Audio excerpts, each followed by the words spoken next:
Suzy Pokorny. I moved down from the Portland metro area to Coos County about 4 years ago. And before that, I had never fished for steelhead before. I wasn't even familiar with it. I'd only ever fished for rainbow trout on the Deschutes and the Rogue, and then some salmon, but steelhead was introduced to me 4 years ago. Jason Zick introduced me to it. My name is Jason Zick. I live in North Bend, Oregon. Grew up on the southern Oregon coast fishing for salmon, winter steelhead. I actually spent a lot of time on this river in particular growing up, from about 5 years old to the time I left high school. My dad really loved this river, and so it's kind of got a special place in my heart. He grew up steelhead fishing with his father. He and his brother were born and raised down here, and so they grew up fishing all of these rivers for steelhead.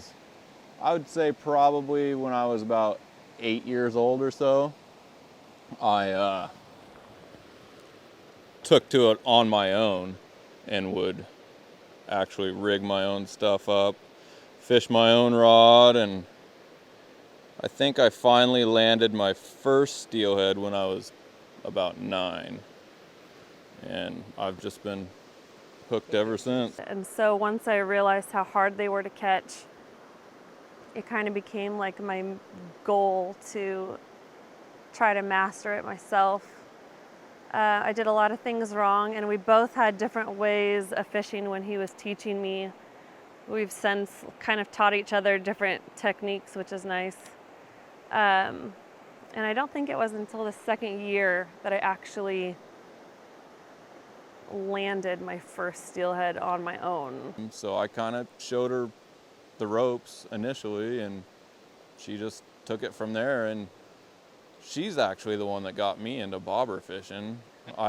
Initially I was strictly drift fishing, and it got to the point where she was hooking more fish than I was when we were going out, and I was like, you might want to give that bobber thing a try. I would say it got competitive pretty quick.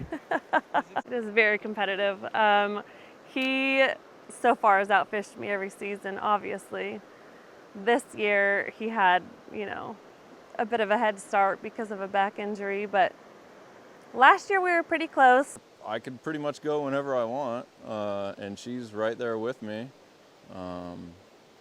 And it brings us closer together too, I would say. She's passionate about fishing, I'm passionate about fishing, and time on the river is just quality time together.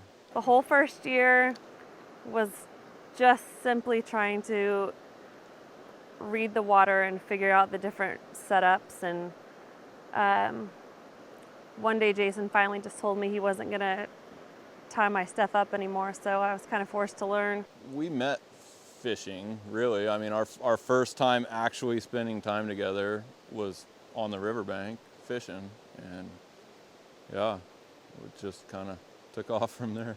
Between Jason and I, we have 4 girls, and each one has successfully landed their own steelhead. That was kind of a big achievement for us.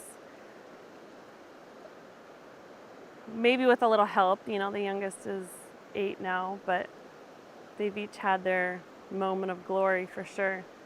Kids are really curious about it. They love to hear our stories when we go out without them.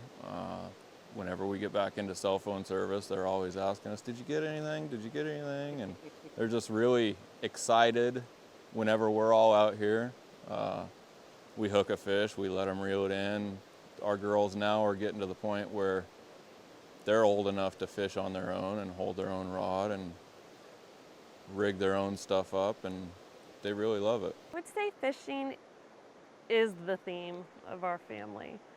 If it's not deer season, then it's always some type of fishing season, whether we're going after tuna or salmon or steelhead or bass. It's just, we kind of just go season by season, but we definitely wait all year for winter steelhead. What was he caught down there? Cutthroat. Yeah. I don't think a lot of people really go after steelhead because they don't know how. Or they don't live, you know, when I was in Portland, I had no idea that I lived close to any steelhead runs. So I think there's just a lack of knowledge. And it's a fish that takes a lot of patience to catch. That's something that I learned really fast. Was just the amount of time that it took me to even hook one. It was something that I had to be really patient and persistent with. And I think I know a lot of people that have asked me to take them out expect to go out for a day on the water and, you know, land fish after fish. And I explained to them it's standing out in the cold for 12 hours, casting 100 times, and then you finally hook one and it makes the entire day worth it.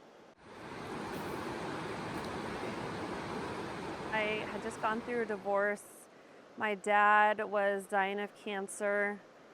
So it became kind of this mission that I was going to step out on the river and master this fish that was known to be elusive, and I wasn't going to give up. I wanted to kind of prove to myself, and at the time, prove to my father, who was dying, that it was something that I could do. It had been a dream of his to go steelhead fishing, and unfortunately, he passed away before he had that opportunity.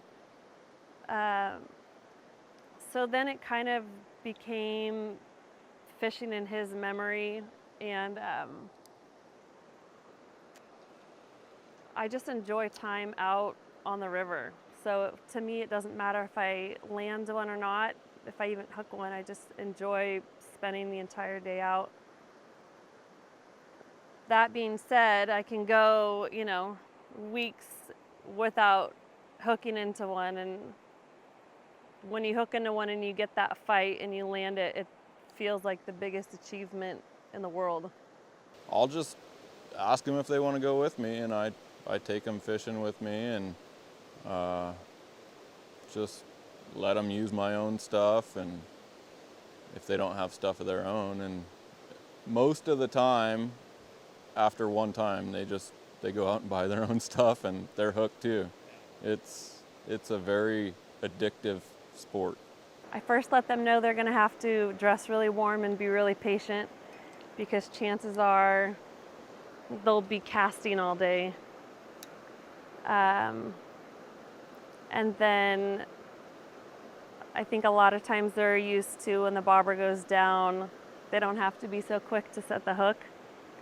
And I'd say the first year, every time my bobber went down, I would stare at it thinking, what am I supposed to do now? So I think a lot of it's just teaching them the technique of it. It's not something like your bobber goes down and a minute later you can start reeling in like you can at a trout pond. It's something you have to constantly pay attention to, which somebody like myself who gets distracted by every squirrel that goes by, I've missed a lot of bobbers that have gone down, for sure.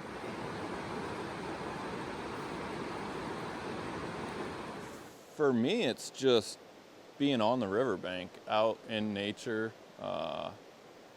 chasing these fish. I especially love to chase wild fish. For me, there's something special about a fish that humans had nothing to do with. It was born here in the river. It went out in the ocean on its own, survived out in the ocean on its own, and came right back up into this river where it was born. And to me, chasing wild fish is really special. There's just something about them. It's cold, it's a challenge. For me, a big part of the passion is the fact that these fish go out into the ocean and have this journey that's, you know, thousands of miles, and just the fact that you cross their path and have that chance to have an encounter with them, to me is kind of, it's pretty amazing. it's an amazing feeling to be able to cross paths with one, just given the journey they've had.